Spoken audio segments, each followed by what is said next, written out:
Howdy, y'all. Welcome back to the Kentuckians. So glad that you've joined us for another episode. Hopefully, you noticed the new intro that I have. If Tell me what you think about that in the comments below. I'm very excited to finally get that done. I think it looks great. I'm really excited about it.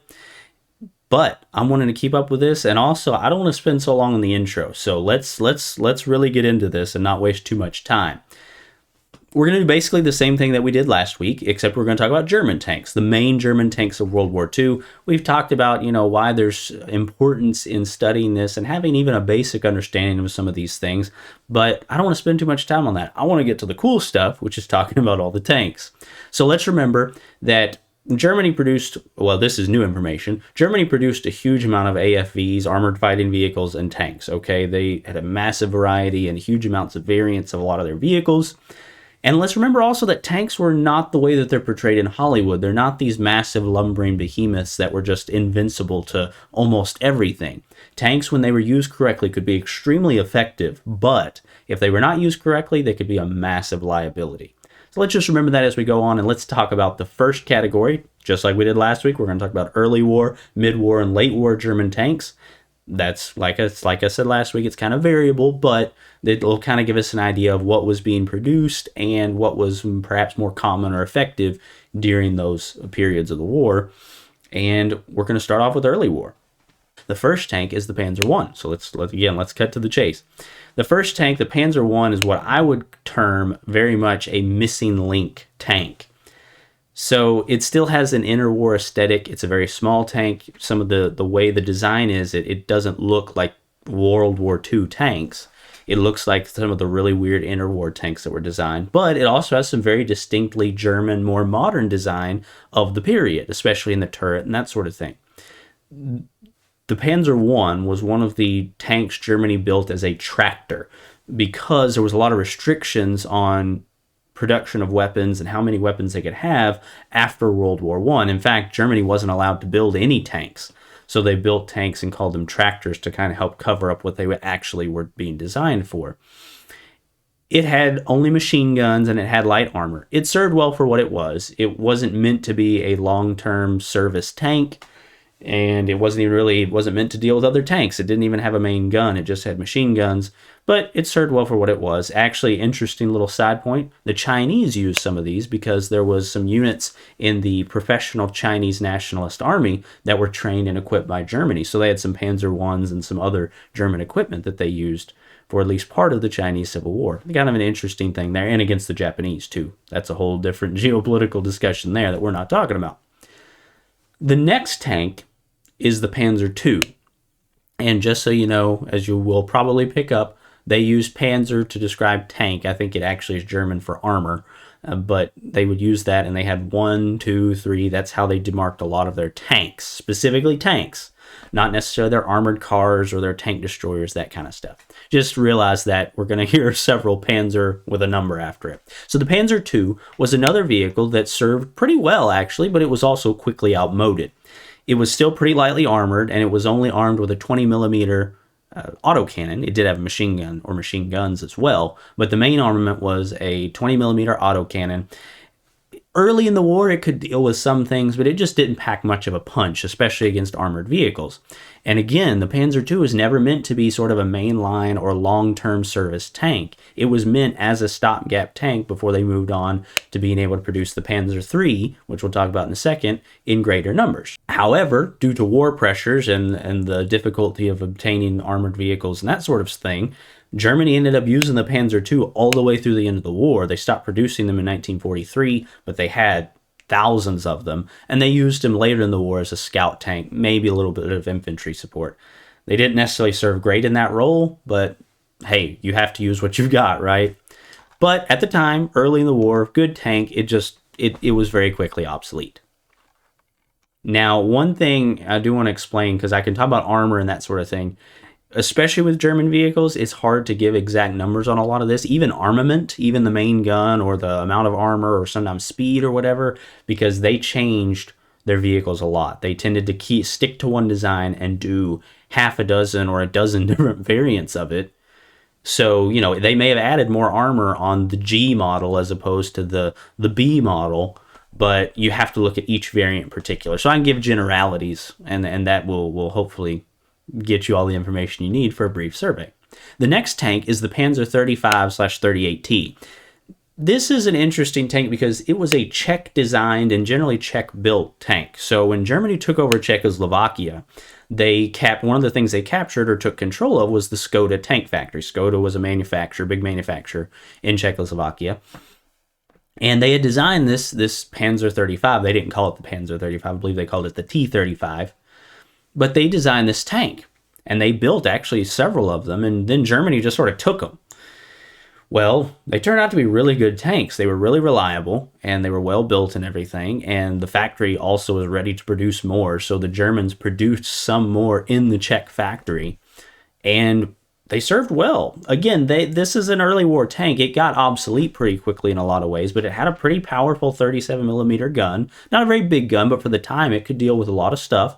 It was very effective and reliable. The tank was reliable. Apparently, German tank crews tended to really, really like this Panzer 35T. And just so you know, T, the way Germans denoted captured vehicles is they would put a letter at the end. So T is the first letter in the German word for Czechoslovakia. Just a little side point there.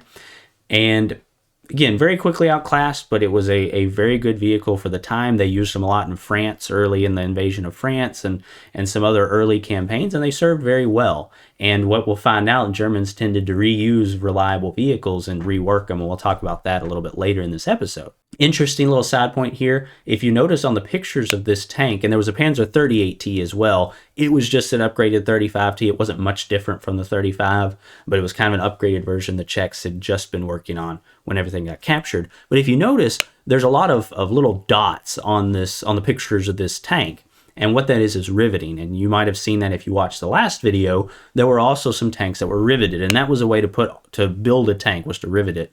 And it didn't last very long because riveting, while a really easy way to manufacture things, was not good for tanks, because if you had armor riveted and you had armor thick enough to stop a shot, what tended to happen was, and a rivet's kind of a two-piece connector if you're not familiar with it, one part on the outside, one part on the inside, and it's basically clamped together. And what would happen is if a shot bounced off the armor, it would tend to kind of break loose the rivets. And if it happened just right, it would actually shoot the inside part of the rivet loose inside the tank and would kind of work as shrapnel, even though the tank was never necessarily penetrated by armor. So, little side point, rivets were early, they were easy to use, but they didn't last very long for most tanks in the war. The next tank is the Panzer III. Now, the Panzer III was the first proper German medium tank. It was generally a well-engineered and reliable vehicle. It was better armored to some degree. It was decently spacious compared to some of these really small light tanks. And again, armor and armament did depend. Generally, they had either a 37mm gun early, or they got a 50mm gun as well later on. And they were used all throughout the war. They were a good tank. They really were obsolete by mid-war. But again, you use what you've got. And they could be good for infantry support and that sort of thing. But their gun, while okay, had a really hard time when it came to sloped armor. And they fought the Russians so much. The Russians came out with the T-34, which hopefully we'll talk about in another episode. But the sloped armor, and it was thick enough that on the T-34s, it made it very hard for these 50mm guns the Panzer IIIs tended to have at that point to actually penetrate them reliably. And so they had to do some other measures, which we'll talk about. Actually, there's one countermeasure to that we'll talk about in just a second. But solid tank, just, it was what it was, and it was insufficient in some ways. But it worked. It was also decently fast, by the way. Now, let me also, little other side point, fast for the time for a tank is about 25 to 30 miles an hour. The speed of at least some of the Panzer IIIs was just under 25 miles an hour. Doesn't seem fast to us for obvious reasons, but most tanks, unless they were light tanks, could not go that fast. And just to give you a little bit of a frame of reference. The next tank is the Stug 3. And Stug is short for, I think it's, I'm not going to try the German word. I think I can say it, but it's a really long, complicated word. And it's generally just referred to as the Stug. It's a shortening of that word. And it's a lot easier to say than the original. So this was the second most produced armored fighting vehicle built by Germany during the war. It was what they termed an assault gun. It was a cased or casemate, which if you look at the pictures, it means it has no turret and the gun is set into the hull, and the casemate is the part on top of the chassis where, you have the tracks and the engine and all that, where normally you'd have a hull and a turret. Here you have basically just an armored shell and the gun is mounted inside of it. So it was a cased gun carrier that served extremely well during the war. Again, second most produced armored fighting vehicle by Germany. It always mounted at least some form of a 75 millimeter gun through the whole war. There were a couple variants. One had a 105 millimeter howitzer. It was called the STUH, S-T-U-H 42. And there was another variant that was not common, but they did make it, that had a 155 millimeter howitzer. And it was not common at all. The STUH 42 wasn't super common, but most all of them had some form of 75 millimeter. Some of them were very short barreled, more closer to a howitzer. Some of them eventually got basically 75 millimeter anti-tank guns. But this vehicle formed the backbone of the German armored fighting force. You probably, even if you know history a little bit, may not be familiar with it, but it was a super important vehicle. It was cheap and easy to produce. It was fairly reliable, I believe, and it was available. You could get a hold of these vehicles. You might not be able to get a hold, if you're a German soldier or a German commander, you might not be able to get a hold of a lot of vehicles, but you can probably get a hold of a Stug, and it's going to serve you well. And it actually ended up being a very effective tank hunter or tank destroyer towards the latter part of the war, as they equipped them with better guns and all that sort of thing. So kind of an interesting vehicle, and your first cased tank destroyer. We didn't have any of those in the last video, but that's what that is. That brings us to mid-war. Mid-war is where German tank design really probably hit its most practical, because late war, we'll talk about in a minute, got really out there with the kind of vehicles they were producing. But mid-war was kind of where they're still producing decent tanks, but they're also starting to overcomplicate them. We'll get into all that. So the first tank is one of those real practical tanks. It's called the Panzer IV. Like I said, we've got Panzer 1, 2, 3, 4, and we have 2 or 3 more by the time we're finished.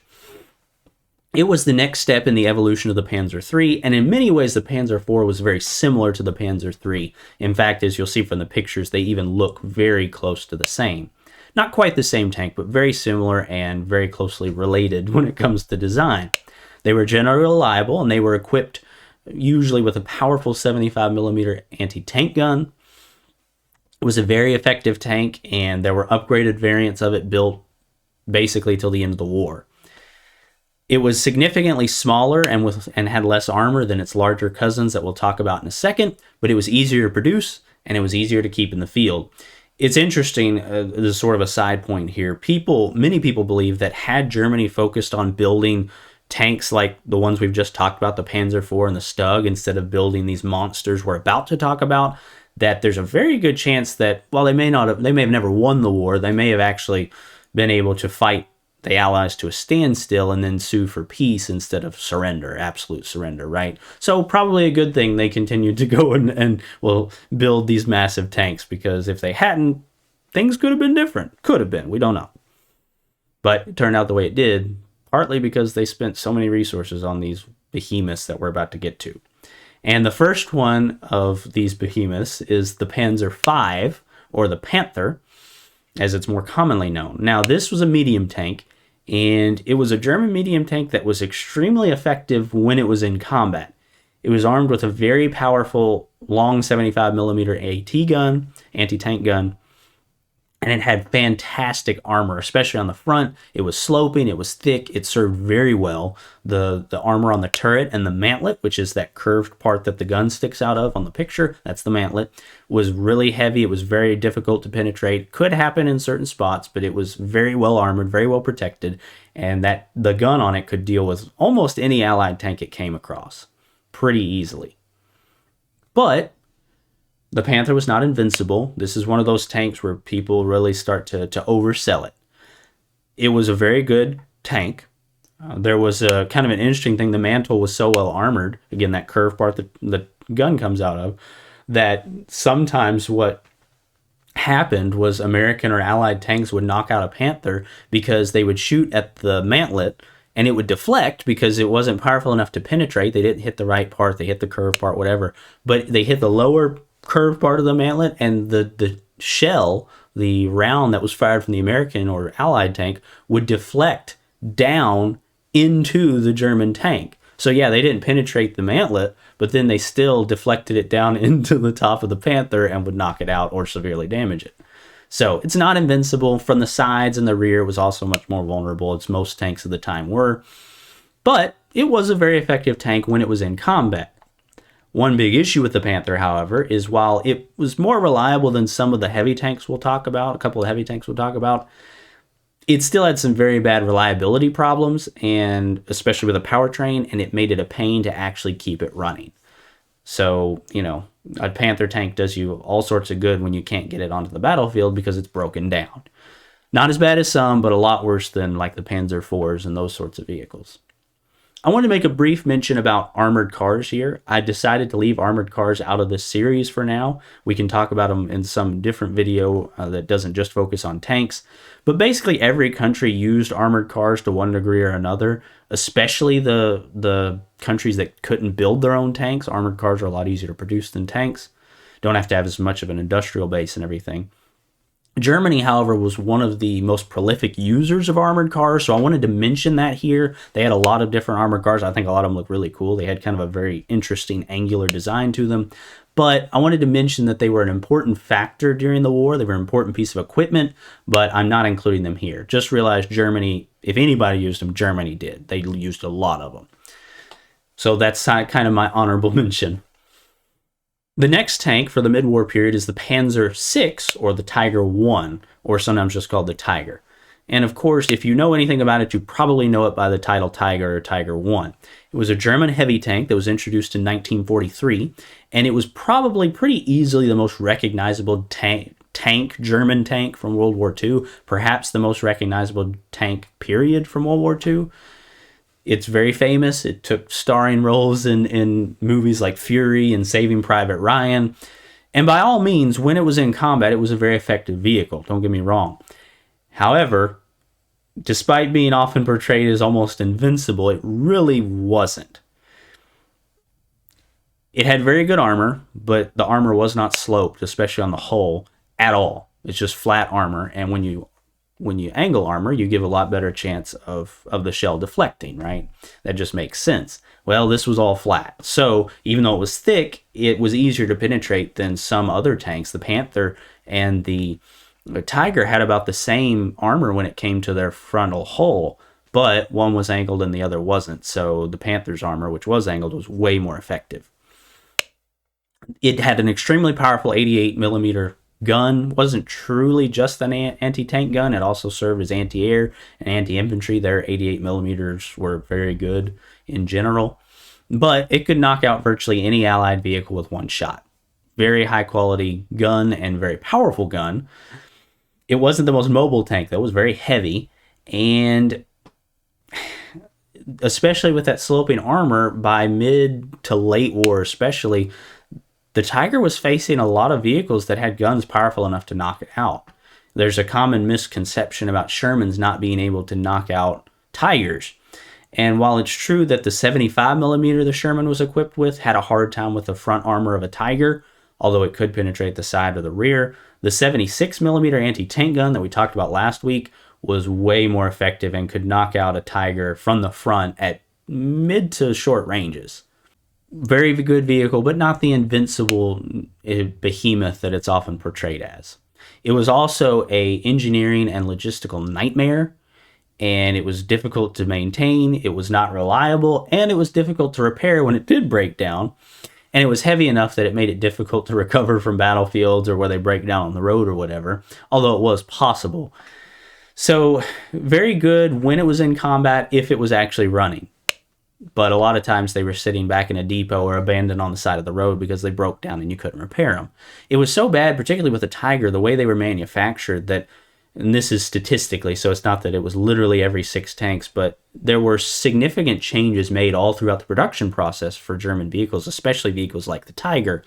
And based off the number of Tigers finally produced and how many major changes were made, it was effectively as if a new variant of the Tiger was coming out every 6 tanks. Now, they didn't demark them that way, but there were significant enough changes every 6 tanks effectively that you had a new variant, and they were just a nightmare. You might not even be able to get interchangeable parts because they changed one of the fundamental systems 5 tanks back, and now you're just hoping that you can get somebody to manufacture the part for you, whatever. It was a nightmare when it comes to those sorts of things. I also want to make a brief mention here, and this is not a specific vehicle, but I want to make a brief mention that Germany used captured vehicles very, very much.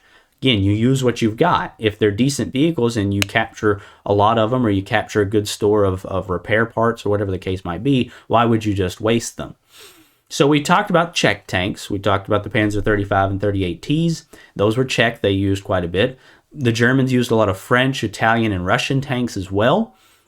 British and American captured tanks were used some, but they were usually used less because they were much less available, right? There were less to capture, which means you have less ammunition and less parts to fix the ones you're using with, right? When they break down, because everything breaks down, you still have to have parts to fix them. So they used them, just not as much because they couldn't keep them running as long or as effectively. Although the Germans really like the M4 Sherman, kind of a side note there. The Sherman usually gets a really bad rap, but the Germans tended to really like it when they could get a hold of it. Interesting thing, and I have a picture of what I believe is a French tank that's been modified as a gun carrier. These vehicles were often converted to ammunition or gun carriers, because if they're early war, they've got a little gun and they can't really do much. Well, let's just modify them to put an artillery piece on them so then we can still use them for some effective combat. So that's what they did a lot with those. Again, you could have probably 2 or 3 episodes on just captured vehicles the Germans used, but we're not going to get into that. Now that brings us to the final section, which is the late war tanks, and there's a small number of tanks we'll talk about here. The first one is the Panzer VII. So we have the Tiger was the Panzer VI. The Panzer VII is what's usually known as the King Tiger or the Tiger II. Now this was supposed to be the upgraded Tiger, although it didn't take a lot of the same design cues. It was kind of a redesign fundamentally of the Tiger, but it was one of the largest and heaviest tanks on the battlefield in World War II, and really ever actually. It was armed with an even more powerful 88 than the one that the Tiger I was equipped with, and it was a serious threat to any vehicle on the battlefield. It had huge amounts of armor, it was sloped, it was extremely difficult to knock out, especially from the front, but it also took all the engineering and mechanical and maintenance problems of the Tiger I to the next level. It being heavier, more complicated, more stress put on the parts because it is heavier and there's more stuff that those parts are trying to move and maintain and keep rolling. There were actually a lot of bridges that it couldn't go on because it was so heavy. So what you see a lot is Tiger IIs were, I can't say the exact numbers. I don't know if there are exact numbers on it, but it seems like they were abandoned or scuttled almost as frequently or maybe more frequently than they were knocked out in battle, because if they broke down, good luck repairing them, and good luck, even if you've got the parts, getting them back to base where you can repair them because they were so heavy. You have to have specialized equipment to even move those tanks back to somewhere where you can work on them, right? And yeah, it was a big, scary tank, and if it was working, it was extremely difficult to knock out from other tanks. And that's assuming, they don't just, call in an airstrike or an artillery barrage or infantry with anti-tank weapons, get around it and knock them out because they didn't have proper supporting infantry. Again, I'm not knocking it from its combat effectiveness, but overall, it was not a very effective vehicle. What good is a vehicle that you can't get onto the battlefield because it's always breaking down, or when it breaks down, you can't repair it, and it breaks down so frequently, it's probably broken down by, the time it fights for a day or two. It's a big problem and something that plagued the late war German designs generally. The Jagdpanther is the next one I want to talk about. Not going to spend much time on this one. It was a casemate tank destroyer version of the Panther. It was built on the Panther chassis, which is, again, like the drivetrain, the engine, the tracks, that sort of stuff. And because of the way the case was designed, or the casemate was designed, and it still had the Panther gun, but it was way better armored because of the sloping and not having that turret trap, as it's sometimes called, where you could bounce a shell down off the mantlet into the tank, those sorts of things. It was a very effective vehicle, very effective tank destroyer, but of course it still had any of the same mechanical problems the Panther would have. Another one is the Jagdpanzer 38T, which is another case tank destroyer, and it's sometimes known as the Hetzer, Although records indicating that it was called that during the war are kind of spotty. There's some indication it was called the Hetzer during the war, but there's also a significant evidence that it may have been a name assigned to it after World War II was over. This was a case tank destroyer that was built on the chassis of the Panzer 35T. This is one of those vehicles where they had a really good chassis. Again, reliable, good vehicle, but it's not effective against tanks anymore.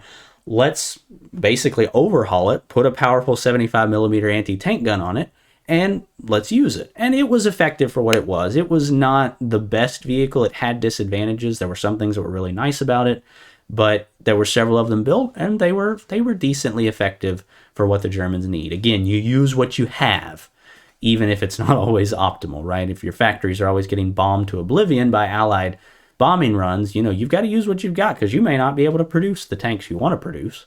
The next tank is the Jagdpanzer IV. Again, not going to spend much time on this one. This is another cased tank destroyer that was pretty decently effective, and it was built on the Panzer IV chassis. I've got one picture there. Also understand the pictures I'm using. I try and always use public domain pictures if they're historical, and sometimes it's hard to find many pictures. But also, I'm not going to spend much time on this. It was an effective vehicle. There's only 6 known to exist today, although several were built. And this is one of the German vehicles that actually saw some use after World War II that maybe justifies another video at a different time. But good for what it was.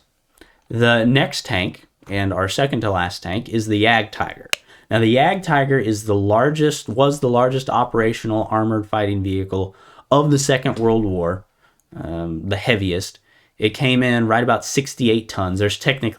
I do want to make a sad point and if you want to say something about this, feel free to in the comments below. There is one tank that was built that was heavier. The French built it. It was called the Char 2C, but it's generally, people don't really count it. If it saw combat, it saw very little. It was a very ineffective, poor tank, and it probably didn't even see combat. But I just wanted to mention that there is one that's technically heavier. Just a massive tank the French built in the interwar period. Anyway, coming back to the Jagdtiger, comes in right about 68 tons, and it sports a massive 128 millimeter anti-tank gun.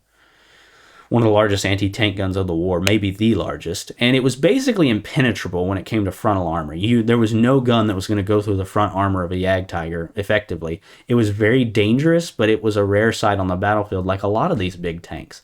If there were few of them built, and that's assuming they weren't sent to the Eastern Front, where the majority of German tanks were sent, around the Western Front, seeing one of these was rare, and even if they were in the area, you've got a decent chance that they're broke down and they're trying to get parts to repair them, or they're out of gas, because that was another thing. A lot of these vehicles used a lot of gas, and Germany did not have much petrol, as they like to term it.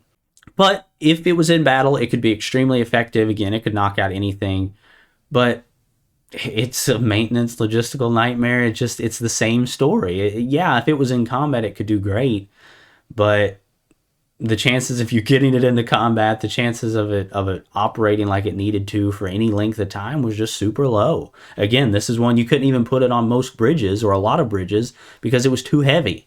So it's hard to even transport anywhere. And anytime you're driving that tank, that 68 tons is all on the tracks and the suspension and everything. So now you're increasing the wear and tear on your vehicle, and now it's more likely it's going to break down. It was a mess. It doesn't matter how powerful a gun your vehicle has. It doesn't matter how thick the armor your vehicle is or how fast it can go. If you can't actually get it deployed on the battlefield in time for a battle, it's useless and it's a waste of resources. That's kind of the thing, and that's most late war German tanks. That the famous ones anyway, the Tiger IIs, the Jagdtigers, even the Panthers and the Tiger Is. And finally, I want to give you a sneak peek at one vehicle. I'll have a picture or two of it up. It's the Panzer VIII, or as it was called, the Mouse. Now, this was an experimental super heavy tank. It weighed almost double the Jagdtiger. There were 2 prototypes built, and one supposedly saw combat in the final days of World War II, although records on whether it actually did are kind of spotty. It was a crazy, just absolutely insane vehicle when you see the details of it, but I'm not really going to give you the details because I want to pique your interest for, say, a wacky concept tanks of World War II video that I might do in the future. If that's something you'd like to see, be sure to let me know down in the comments below, and I can see about doing a video on that. Crazy tank. I think you all would like to see about it, so I'm hoping to kind of pique your interest a little bit with that. Well, that brings us to the end of this video. I hope that you've enjoyed it. By the way, I have a new outro as well, and I had the new intro, so if you want to stick around to the end to make sure you see that, that'd be great. But like I said, I'm really trying to build off of this momentum we've got. I hope that this was interesting. I hope it was a little more fast-paced than the last video. I think I drug things out a little too much, but a lot to cover, a lot of tanks, and hopefully a lot of cool stuff. I think this kind of stuff is really cool. I hope that you find it interesting, if not really cool as well. And remember all the ways you can support the Kentuckian: liking the video, making comments, subscribing to the channel. All that makes a huge difference. And of course, you know, we will always be pushing forward with the kind of content we produce and trying to really make a difference out there. And if you'd like to support me in a more personal way, my Patreon is linked in the description below, as well as my social media. Be sure to check things out there, and you can get some updates and such on social media. All of it helps me get the word out there, helps me produce the content that I produce. And remember, friends, as long as you and I are doing what's right, we make a real difference in this old world. This has been Ryan Dalton of the Kentuckian, signing off.